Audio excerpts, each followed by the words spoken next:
Hi guys, this is Bell Channel 2018 and welcome back to my vlog.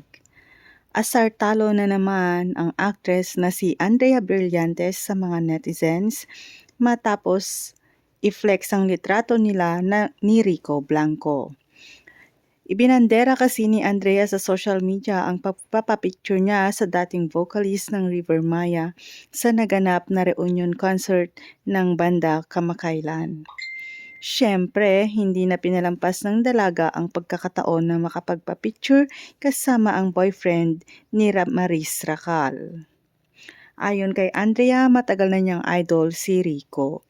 Bilang magaling na singer-songwriter, kaya kahit blurred daw ang kanilang litrato, ay carry bells lang dahil ang mahalaga ay may picture sila together. Fangirl moment, kahit blurred, it's okay. Oh my God. Ang text caption ni Andrea sa picture. At tulad ng inaasahan, hindi na naman nakaligtas ang dalaga sa banat ng mga bashers. May mga nagbabala pa kay Maris na kabahan na siya kay Andrea.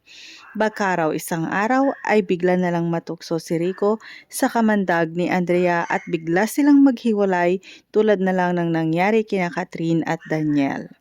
Si Andrea rin kasi ang itinuturong third party sa breakup ng Katniel.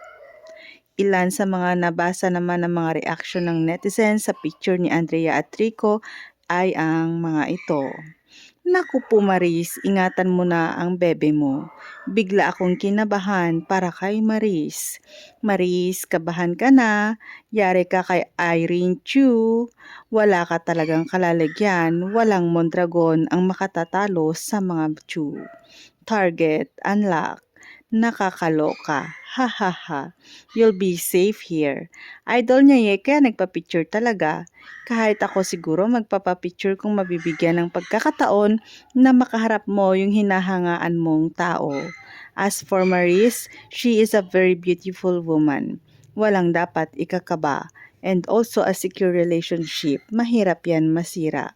I am not saying sisirain ni Andrea ha. Just my 2 cents sa mga nagsasabi na kabahan na si Maris.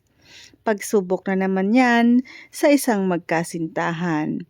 Para sa mga nagpa-fangirl, ganyan talaga ang buhay, parang life. In fairness, may nagtanggol din naman kay Andrea sa nasabing tigilan na ang panghuhusga sa dalaga dahil wala namang nagpapatunay na siya nga ang rason ng paghihiwalay ni na DJ at Kat.